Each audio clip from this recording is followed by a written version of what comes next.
A independência da Ucrânia não foi conquistada de um dia para o outro. Ela também não veio com aplausos e nem com flores. Ela foi arrancada da história com muita luta e muita resistência. E talvez o mais doloroso, ela ainda é defendida até os dias de hoje.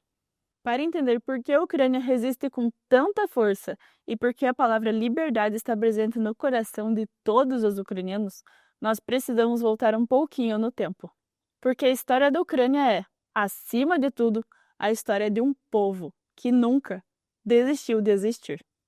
Durante séculos, o território ucraniano foi alvo de muitos impérios: o Império Russo, o Império Austro-Húngaro e o Soviético. A cada novo domínio, vinham também as tentativas de apagar a cultura, silenciar a língua e destruir a identidade. O Holodomor, por exemplo, não foi só uma tragédia humanitária, ela foi um ato de genocídio. Milhões de ucranianos morreram de fome forçada entre os anos de 1932 e 1933, enquanto o regime de Stalin confiscava alimentos e reprimia qualquer ideia de autonomia. Isso não é uma história antiga que ficou no passado. Isso molda o presente. Mesmo diante de toda esta repressão, o povo ucraniano resistiu, em silêncio ou em revolta. Dentro de casa ou no exílio, em cada música, em cada bordado ou em cada oração dita na própria língua, havia resistência. Foi só em 1991, com o colapso da União Soviética, que a Ucrânia pôde finalmente declarar a sua independência. Em 24 de agosto daquele ano, o parlamento ucraniano aprovou o Ato da Independência. No dia 1º de dezembro, aconteceu o referendo.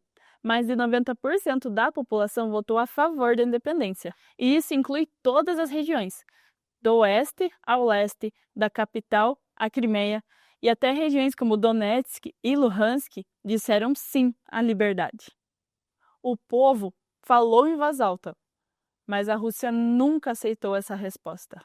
Depois da independência, a Ucrânia passou a sofrer com uma guerra silenciosa, uma tentativa constante da Rússia de manter o país sob o seu controle.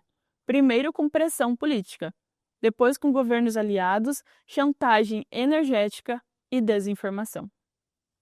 Em 2004, veio a Revolução Laranja. Milhares de pessoas foram às ruas contra as fraudes eleitorais e o autoritarismo. E em 2014, o grito de liberdade ecoou mais alto ainda. Com a Revolução da Dignidade, a Euromaidan, o povo exigiu um futuro europeu, democrático e soberano. A resposta russa foi a mesma de sempre: violência. Veio a ocupação da Crimeia e o início do conflito no Donbass. E o mundo assistiu a tudo em silêncio. Mas o povo ucraniano não se calou, continuou resistindo, porque quem já teve a sua voz silenciada por tanto tempo sabe o valor que ela tem. Em fevereiro de 2022, a Rússia iniciou uma invasão em larga escala na Ucrânia. Bombas em Kiev, tanques atravessando fronteiras, civis morrendo, cidades sendo reduzidas a escombros. Putin achou que tomaria o país em poucos dias, mas o que ele encontrou foi algo que ele nunca entendeu: um povo que nunca desiste. A resistência ucraniana não está só nas trincheiras.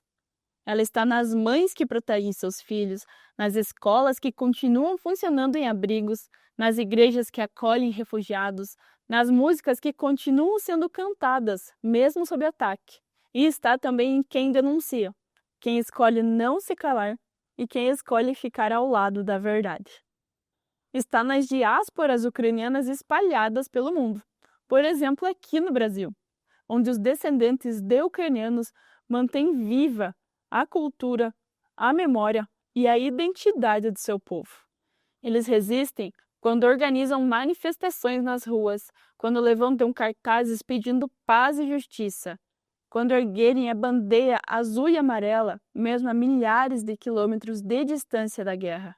Resistência é cantar o hino da Ucrânia diante de um público que talvez não entenda as suas palavras, mas sentem a força da emoção. É subir aos palcos, aos púlpitos, ir às redes sociais para falar da Ucrânia, da história, da dor e da esperança. porque toda vez que alguém aqui no Brasil escolhe lembrar, representar ou defender a Ucrânia, também está lutando por ela. A Ucrânia declarou a sua independência em 1991, mas ela luta até hoje para que essa independência seja respeitada. Porque ser livre não é apenas um momento na história, é uma decisão constante, uma afirmação diária de que ninguém tem o direito de apagar quem você é. E hoje, há mais de 30 anos da sua independência, a luta continua. E cada pessoa que escolhe se levantar contra a opressão e cada voz que se junta à resistência faz parte dessa história. A liberdade da Ucrânia não nasceu pronta. Ela foi conquistada com dor, com coragem e com a memória. E ela ainda está sendo protegida, com o coração, com a voz e com a vida de quem se recusa a se ajoelhar. Ser resistência é não se calar, é lembrar, é denunciar e é continuar. Seja você também a voz da resistência. Se você gostou desse vídeo, curta, comenta aqui embaixo o que você achou, compartilhe com algum amigo e se inscreva aqui no canal. Porque juntos a gente mostra que a verdade nunca será silenciada. Até a próxima!